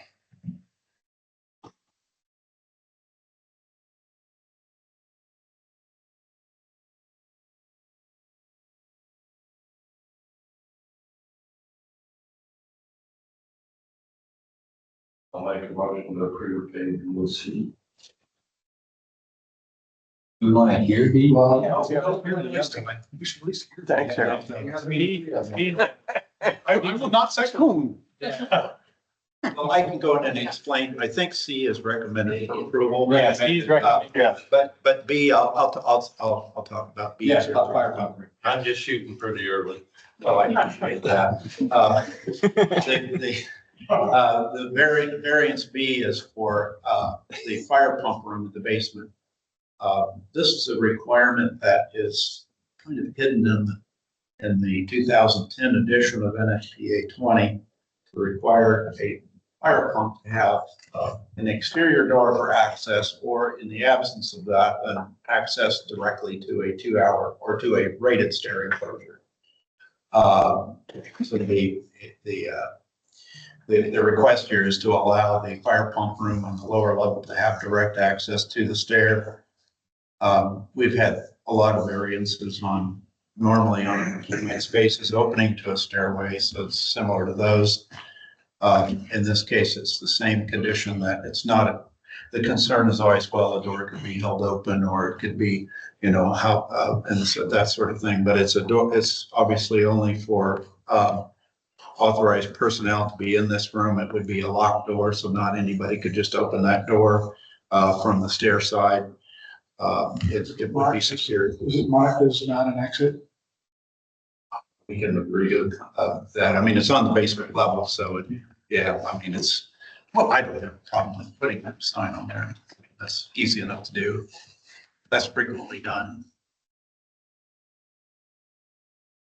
But the door's rated as required and so forth. It's all sprinkler folding, so there's really not a hazard involved. It's just technically we can't have a door from normally unoccupied space opening in the stairway. What's the reason they have that requirement? Or you said there was the rationale for that requirement? The NFPA 20 requires the fire pump room. It was introduced for the first time in the 2010 edition, and it's where the fire pump room either has to have an exterior door if it's a grade, or otherwise it would have to have direct access to a stairs.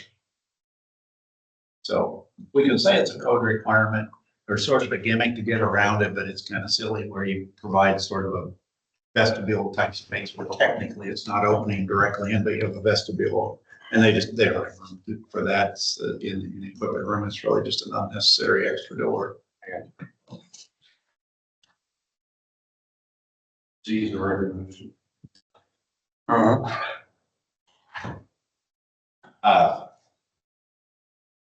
I'm personally okay, but I'm on board with you. The door needs to be marked, not an exit.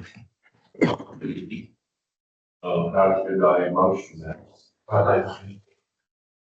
Local department, I would understand why mark this fire pump room as well. Yeah. You would want That's right. That's fire pump room. So obviously, if it's fire pump room, it's not your exit. That's right. It would need to be, it would have to be marked anyway because it's for fire access to get to the room. Yeah, that's right. And, one of the concerns that a couple of people in the department had was that door, looks like it increasing the exit width of the stair that came up in the meeting. I'm assuming when I look at this floor plan, if you're exiting the basement, you enter that stairwell and you turn immediately right to go on the steps. You wouldn't have any reason to go back. It would have to be egress doesn't go fast back. Fire pump wouldn't be right off that. You said floor, I'm leaving it on. And they just. Shouldn't have the emergency light. There you go. A door is allowed to swing in, so you have that arc. The arc that's the width that's allowed to swing into 1/2 of that required width. So as long as there's at least 22 inches beyond the arc of the door, then it would comply. So, but technically that would be required. It would, you'd have to maintain at least 22 inches beyond of that part that traces the 44-inch requirement on the landing. So I'm not able to figure out on this scale whether that is the case or not. It looks like it's okay, but Yeah, that would be a requirement. it looks like it would be. So, Yeah, it would have to be. That's a code requirement. Yeah, you have to, otherwise you'd have to variance for that. Yes, if you don't say anything about it, I'll probably still remind them. I'm sure they got that taken care of. I just can't tell on the scale whether it's exactly right or not. I had a question about the doors with delayed egress. It's showing that the doors are swinging both directions. Yeah, they had to change that. I think they are double acting doors, but they would be the device. So as long as they're able to, you can't have a door swinging against you with a door stop and put a delayed egress device because it has to swing in the direction of egress. Are you saying they're no egress doors? I think they're double acting doors.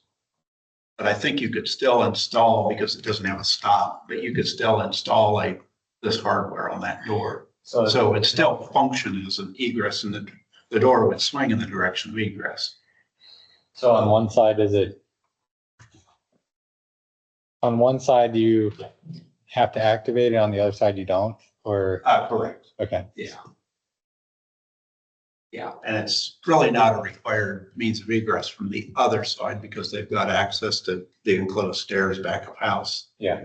But I remember asking them about that. And interesting, the old uniform building code used to restrict double acting doors to an occupant load of 100, but the international code does not have that restriction. So I don't think there's a problem with having it as double acting door.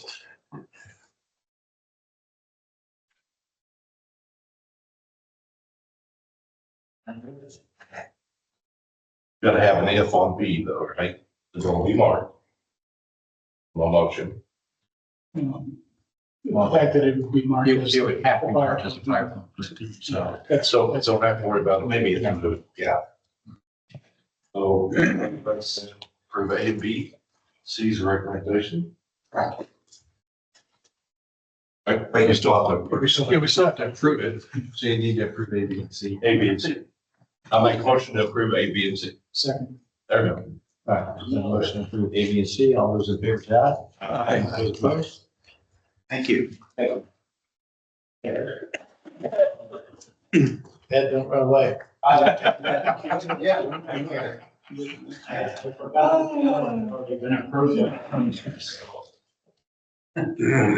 So now, 230951. All State University Roads. Yeah, it's got a bunch of them. yes.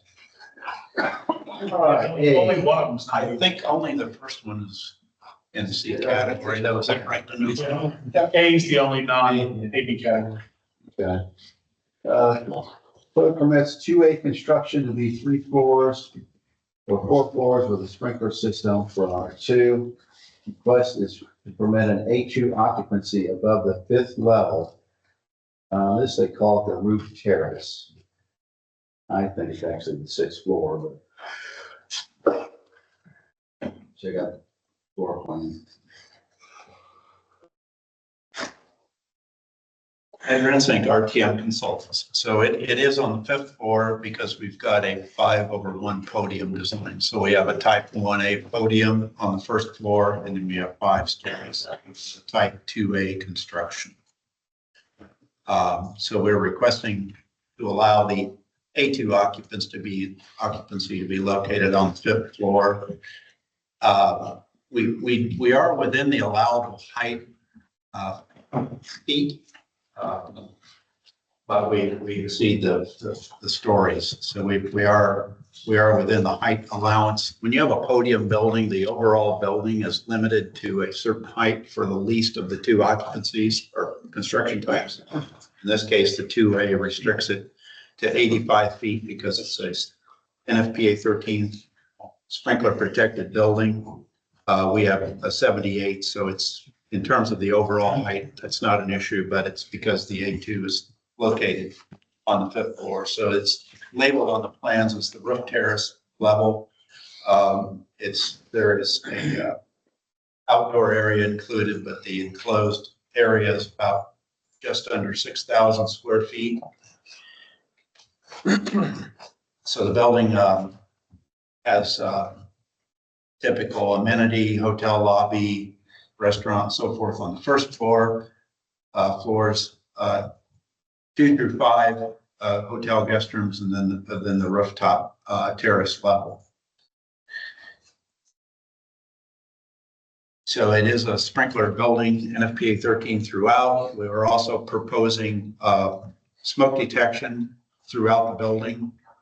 I'm sorry, throughout the fifth floor area. So we will have detection throughout. That is not required by code.